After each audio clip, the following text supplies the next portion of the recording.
The feminine heart. There are also three desires that I have found essential to a woman's heart, which are not entirely different from a man's, and yet they remain distinctly feminine. Not every woman wants a battle to fight, but every woman yearns to be fought for. Listen to the longing of a woman's heart. She wants to be more than noticed. She wants to be wanted. She wants to be pursued. "I just want to be priority to someone," a friend in her 30s told me.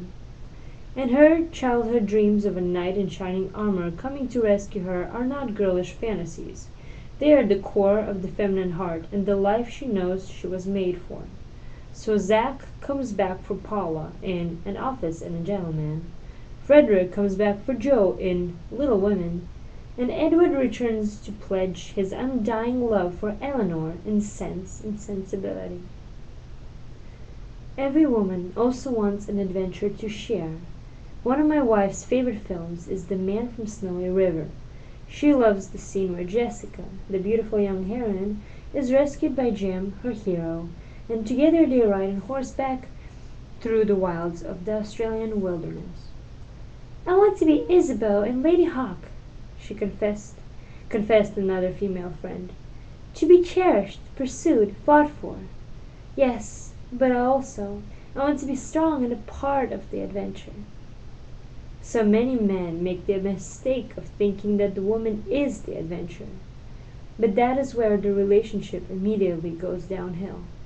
A woman doesn't want to be the adventure. She wants to be caught up into something greater than herself. Our friend went on to say, "I know myself, and I know I'm not the adventure, so when a man makes me the point, I grow bored immediately. I know that story. Take me into one I don't know." And finally, every woman wants to have a beauty to unveil. Not to conjure, but to unveil. Most women feel the pressure to be beautiful from very young, but that is not what I speak of. There is also a deep desire to simply and truly be the beauty, and be delighted in. Most little girls will remember playing dress-up, or wedding day, or twirling skirts, those flowing dresses that were perfect for spinning around in. She'll put her pretty dress on, come into the living room and twirl. What she longs for is to capture her daddy's delight. My wife remembers standing on top of the coffee table as a girl of 5 or 6 and singing her heart out. "Do you see me?" asks the heart of every girl. "And are you captivated by what you see?"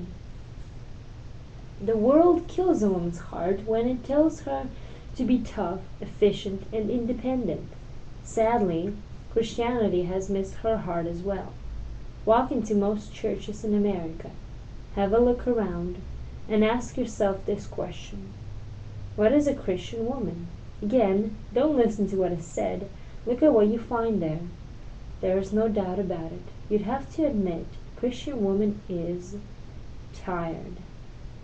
All we've offered the feminine soul is pressure to be a good servant. No one is fighting for her heart. There is no grand adventure to be swept up in, and every woman doubts very much that she has any beauty to unveil.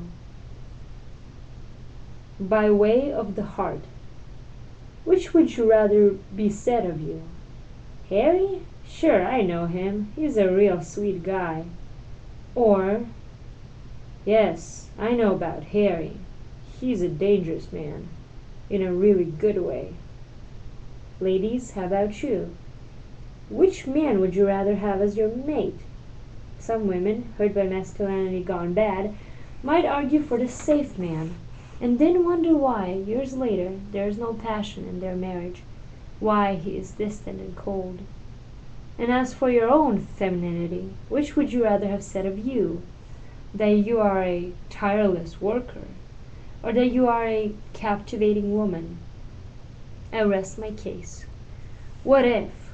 What if those deep desires in our hearts are telling us the truth, revealing to us the life we were meant to live? God gave us eyes so that we might see. He gave us ears that we might hear. He gave us wills that we might choose, and He gave us hearts that we might live. The way we handle the heart is everything. A man must know he is powerful. He must know he has what it takes. A woman must know she is beautiful. She must know she is worth fighting for. You don't understand, said one woman to me. I'm living with a hollow man. No, it's in there. His heart is there. He may have evaded you, like a wounded animal, always out of reach, one step beyond your catching, but it's there. I don't know when I died, said another man, but I feel like I'm just using up oxygen. I understand. Your heart may feel dead and gone, but it's there. Something wild and strong and valiant, just waiting to be released. And so this is not a book about the 7 things a man ought to do to be a nicer guy. It is a book about the recovery and release of a man's heart, his passions, his true nature, which he has been given by God. It's an invitation to rush the fields at Bannockburn, to go west, to leap from the falls and save the beauty. For if you are going to know who you truly are as a man, if you are going to find a life worth living, if you are going to love a woman deeply and not pass on your confusion to your children, you simply must get your heart back.